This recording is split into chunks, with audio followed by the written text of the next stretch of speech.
I would also want to deliver some remarks as a author and also to sponsor most especially House Resolution number 1428, which seeks to condemn the fake news peddling, baseless red tagging, and grave threats against our colleague, ACT Teachers Party List Representative Franz L. Castro by former President Rodrigo Roa Duterte and SMNI. Mr. Sir Chair, tayo din, bago tayo maging isang student leader, may mga panahon din naman na tayo ay naging bahagi din ng media sa ating campus. We participated in schools press conferences. Nung high school tayo ay naging bahagi din ng editorial board.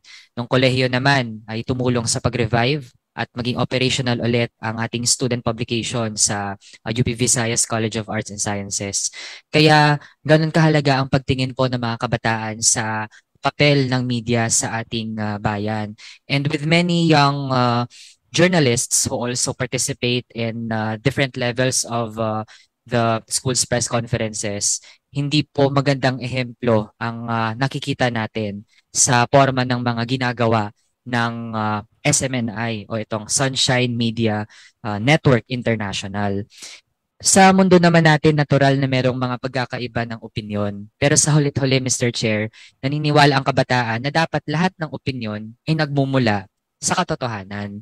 Kung ano ang realidad, kung ano ang mga facts na meron tayo, yun yung pagmulan ng ating magiging mga gagawing opinyon. Pero kung yung mga opinyon ay hindi nakabatay sa kahit anumang katotohanan at nauuwi lamang sa mga baseless accusations, we must draw the line at dapat ay hindi natin hayaan ito.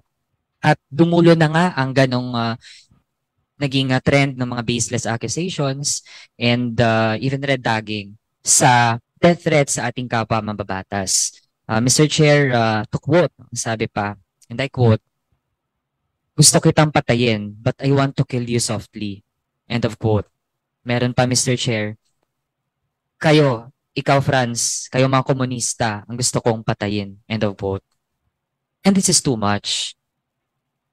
Now, aside from, of course, our colleague who bravely spoke against these threats, nandyan din mismo kinikilala natin ang liderato ng Kamara na kinundi na din ang ganitong mga paratang. And even the international community has been paying attention. These statements and threats were condemned by the ASEAN Parliamentarians for Human Rights and the Governing Council of the Inter-Parliamentary Union. Before I end, Mr. Chair, SMNI, its hosts, and its shows have repeatedly engaged in acts of dissemination of fake news and malicious red tagging. It habitually engages in the reporting as news of misleading claims, deliberately disseminating false information, willful misrepresentation, wild accusations, and red tagging against the opposition, critics, and officials of the government in violation of the terms of its legislative franchise and to the detriment of public interest. With that, Mr. Chair, we thank the committee for putting this in the agenda of today's committee meeting. Now, Mr. Chair, I would like to address my questions to KBP. So I'd like to clarify, Mr. Chair, lahat ba ng mga media networks are bound by the Journalistic Code of Ethics?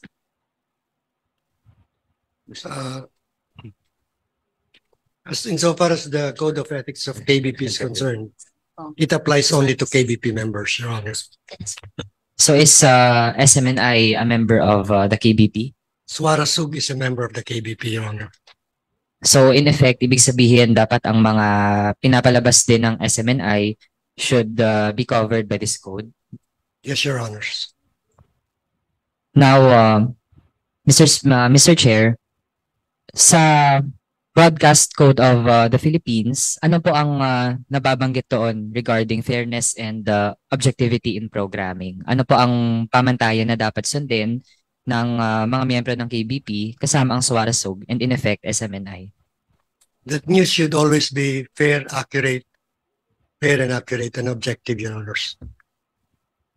So far po ba sa pagtingin ng KBP ay meron bang nalalabag doon ang Suarasog at ang SMNI? Your Honors, I am devoid of sufficient information to conclude on that. But if the statements as contained in the House resolution are indeed true, there's a possibility of violation of the KBP code. Mr. Chair, kasunod na tanong po natin, dahil repeatedly flag na rin ang SMNI many times, at ngayon lalo lang na nag-intensify na kahit ang ating August body ay hindi na rin pinapalampas. Of course, while we are subject to scrutiny sa lahat ng ginagawa natin, pero again, dapat nakabatay sa facts at vine-verify ang mga pinapublish at pinapalabas. Kaya when it comes to analysis and commentary, ano naman po ang nakasaad sa code ng KBP? Again, in terms of analysis or commentary, fairness is the key to such commentaries or analysis. Okay. Given na may mga ganito pong nababanggit, ano naman ang mechanisms ng KBP with regard to its members? At least maybe to advise, kung kaya pang mag-guide, to guide them, or at worst cases to like tap or warn members who might have done violations of the codes that pertain to how journalists should act and do their responsibilities. Your Honor, first of all, maybe clarify the structure. KBP's members are not the anchors or the reporters. KBP members consist of the networks that are franchise grantees. The news and public affairs people in the station are members in the sense that they are attached to a member network. What we do is first, we accredit the persons who go on the air in a network station, and they are given lectures on the code of ethics and required to take an exam to pass it. That is how we hold these anchors and staff of member networks accountable, because if they are found to be in violation, then we withdraw their accreditation. By the way, earlier, on the question on is Suarasog accountable, we make a distinction on the accountability of the anchors, the newscasters, etc., and the accountability of the network. Generally, if the network fails in its duty to give proper advice or reprimand or conduct investigation on violations of its anchor people, news people, then it can be held accountable. But primarily, we hold the on-the-air personality responsible for what they say on the air.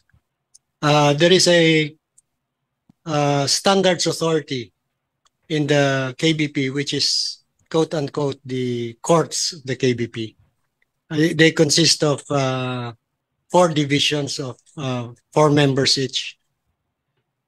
And their task is to try cases involving cases brought before KBP for violation of the KBP Code of Ethics. So if a complaint is filed before the KBP for an alleged violation of the code, then this is referred to the Standards Authority. While the Standards Authority takes cognizance of the case, there is an internal procedure, by the way, Your Honors, where if the case is already pending before another body, government body, the Standards Authority suspends hearing and gives deference to the courts or the investigating body. So that's the mechanism, Your Honors. Umani naman ito ng iba't ibang reaksyon mula sa ating mga netizens. Ayon kay Nestor Santiago, tama ka Manuel, masama ang dulot nito lalo na sa mga kabataan.